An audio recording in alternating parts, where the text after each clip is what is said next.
আমার মানিব্যাগে খুচরা পয়সা না থাকাতে আমি 200 টাকা নোট একটা বাই করে দিলাম। পাউডার কিনা না কোন এখানে পাউডার এভেলেবল পাওয়া যায়। আমার পিছনে দেখেন কস্তুরি দেয়া ভরা ব্রিজের তলে। ফোন করলাম,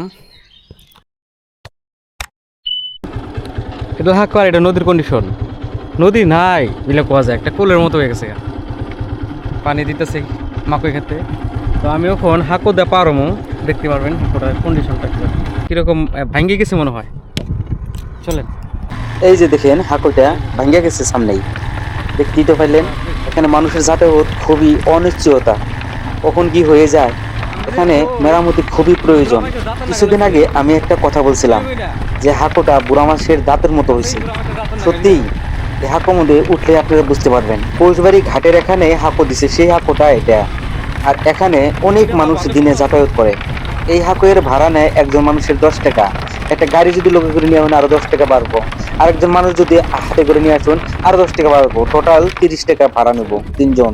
নদীটার মধ্যে পানি নাই, নদীটার মাঝখানেই দেখুন কিভাবে এখানে পোলাই পানি খেলতেছে। আর একটু হাঁকু দিয়ে আইগিয়া যায় দেখি এখানে অনেক মানুষ ধান গাইরে তুইছে। সত্যি অসাধারণ কিন্তু। আর সামনে যেখানে পানি দেখতে পারতেছেন এখানে পানি কোনো নদীর নয়, একবার কোল হয়ে গেছে। এই নদীটা দেখে এরকম লাগছে যে নদীটা আসলে একটা বিল হয়ে গেছে। সামনে একটা ছোট্ট ঘর দেখতে পারতেছেন, এই ঘরটার মধ্যে এই হাঁকুটা যে দিছে তারা বৈশা বৈশা থাকে, রাতেও থাকে দিনেও থাকে, তারা পয়সা সংগ্রহ করে। যেহেতু হাঁকুটা আমি পার হয়ে আইসা পড়ছি, এখন আমার ভাড়াটা এখানে দিয়ে যেতে হবে। এই যে ভাড়া তুলি না ভাইটারে দেখতেছেন না, এই পয়সা পাতি হাতে করে নিয়ে কিন্তু দাঁড়ায় আছে, এইভাবে পয়সা পাতি সংগ্রহ করে। খুচরা পয়সা নাই। আমার মানিব্যাগে খুচরা পয়সা না থাকাতে আমি 200 টাকা নোট একটা বাই করে দিলাম। কি হয়েছে চাচা, পয়সা নিয়ে কোনো প্রবলেম হয়েছে না তাহলে? দুইজন আহে না, সেই দুজন দিবার কথা, সেই দুজন আবো কালকে, কালকে ওরা তেল দিয়ে যাবো। Oh my God, এটা সেরা পয়সা দিলেন। ফোটো দেখছিলাম, কন্ট্রোলে গেছিলাম চাচা। কন্ট্রোলের নাম তোমার উঠছে না? আমার উঠছে, গেদার মায়ের উঠছে, গেদার উঠে নাই। এইভাবে হাঁকুইটা পার হয়ে হেরে পয়সা পাতি দিয়ে এখান থেকে আবার যাত্রা আরম্ভ করলাম বাড়ির দিকে। এই রাস্তাটাও অতটুক ভালো না, শুধু ধুলা আর বালু।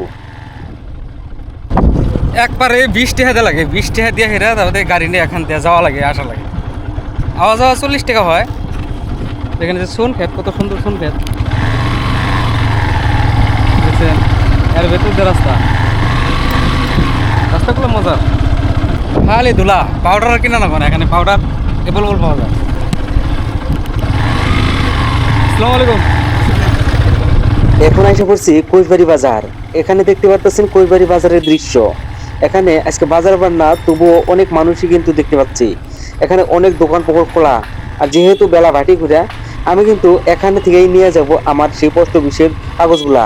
প্রতিদিন বেলা ভাটি ঘুরে পোস্ট অফিসের সেই পোস্টমাস্টার কাগজগুলা নিয়ে এরকম করে ব্রিজের উপরে বসে থাকে। ওই জন্যই এখানে এসে গাড়িটা আমি দাঁড় করালাম। আচ্ছা ভাই, এলআইসির কাগজটা কোথায় না? আমি জিজ্ঞাসা করলাম, কিন্তু এখানে অন্য মানুষ, এখানে এই পোস্টমাস্টার জন্য নাই কে, কারণ পোস্টমাস্টার গেছে নামাজ পড়তে। তো পোস্টমাস্টার জন্য আমি এখানে অনেক টাইম অপেক্ষা করা লাগবো, কারণ কাগজটা খুব প্রয়োজন, অনেক দিন ধরে আসছে। পোস্টমাস্টার অনেকবারই কল করছে এই কাগজের জন্য, যার জন্য আজকে আসছে, আজকে আর থুয়ে যাব না, নিয়ে যাব দেরি হলেও। এইভাবেই অনেক সময় অপেক্ষা করলাম, কিন্তু পোস্টমাস্টার আসতেছে না। এইভাবে ব্রিজের উপরে বসেই আমি এইভাবে অপেক্ষা করতেছি। আমার পিছনে দেখেন কস্তুরি দেয়া ভরা ব্রিজের তলে, অন্য পাশে ছোট্ট একটা কাঠের সাঁকো। অনেক সময় অপেক্ষার ফলে পোস্টমাস্টার আসলো নামাজ পড়ে, কিন্তু আমার কাগজ দুইটা আনে নাই, কারণ বড় বড় কাগজ যার জন্য বাড়িতে রেখে দিয়ে আসছে। তো আমি যখন জিগাইলাম, আমার বললো যে তুমি বাড়িতে যাও, সেই কাগজগুলো নিয়ে আসো গা। ওই জন্য আমি বাইকের মধ্যে চড়ে পোস্টমাস্টারের বাড়ির উদ্দেশ্যে যাত্রা আরম্ভ করলাম। ব্রিজ পার হয়ে পশ্চিমের সাইডের এখানে জায়গা, আর ওখান দিয়ে একটা রাস্তা আছে, নিচ নামে যাওয়া লাগে, ওই রাস্তা দিয়ে আমি যাইতেছি। আর এখান দিয়ে একটু দূরেই কিন্তু পোস্টমাস্টারের বাড়ি। এই জায়গাটা দিয়ে আমি আগে কোনোদিন এরকম দোকান দেখিনি। দেখুন না কত পরিমাণের দোকান হয়েছে, চাগার হয়েছে। এখানে খালি স্কুলটা ছিল। বড় বড় কাগজ গোনা আনে না, ছোট ছোট কাগজ গোনা নিয়ে ব্রিজের উপরে বয়ে রয়েছি। তো বাড়িতে যাই হেরা বড় কাগজ গোনা ওগুলা আমি বান্ডিল ধরে নিয়ে আসি গে। তো বাড়িতে যাবো এখন, বাড়িটা বেশি দূরে না, বাজার থেকে একটু দূরে। এটা হলো পোস্টমাস্টারের বাড়ি। বাড়িটার বাইর বুড়ি নিয়ে আমার গাড়িটা ল্যান্ডিং করব, কারণ এখানে রাস্তার মধ্যে থইলে কি অসুবিধা হইতে পারে। বাট আমি যদি যার জন্য দেখেন বাজার করে বাজার পাঠিয়ে দিছে।